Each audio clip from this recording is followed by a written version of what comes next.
I thought it might be nice to talk about something I've seen people have been talking about for the past couple weeks, and that's healing, how we heal ourselves in the game. Right.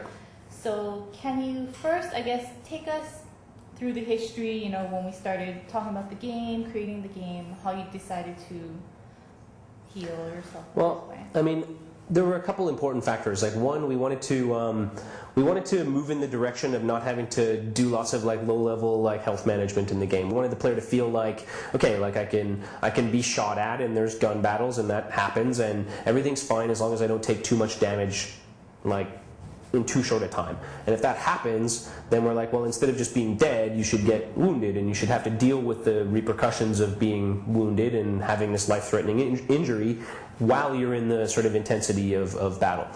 So we created this wound system where, you know, when you take too much damage too quickly, we detect what caused the damage, like say it was a gunshot or a fire or an explosion or whatever, and then we have this library of about probably about 60 animations we'll have in the final game. We only have about 12 now, just to prove that the system works.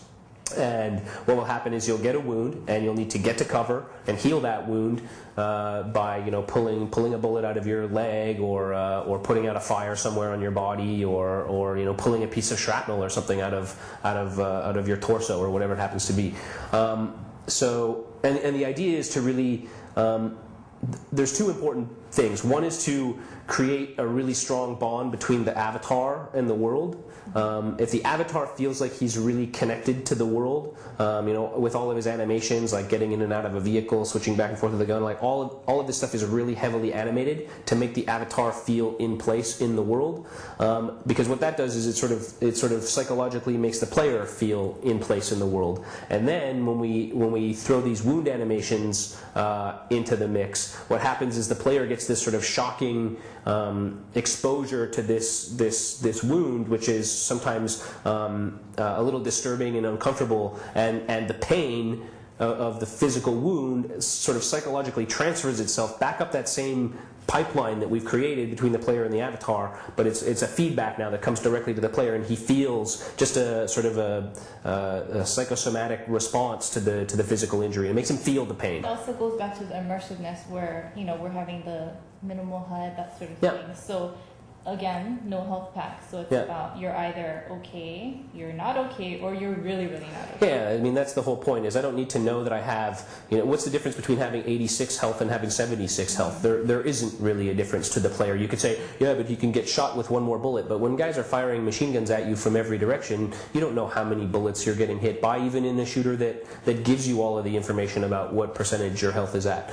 What we wanted was to just say, okay, we want the player to know that he's fine. We want the player to know, okay, slow down and be a little bit more careful, or you're not going to be fine. And then we want the player to know you're in big trouble. You have to deal with this problem immediately, or you're going to have to reload the game. So, you know, those are basically the three states we felt needed to be communicated. We didn't need the 1% granularity in order to communicate that. Okay, well, cool. Thanks. It's lunchtime, so we're really hungry. But we wanted to get this out to you soon. So, as always, if you have any questions for us, comments, suggestions about what you want to see us talk about on the devlog, make sure you go to the devlog or the forums and give us your feedback. So, thanks, Clint. Thank you. Thank you. Thanks. See ya.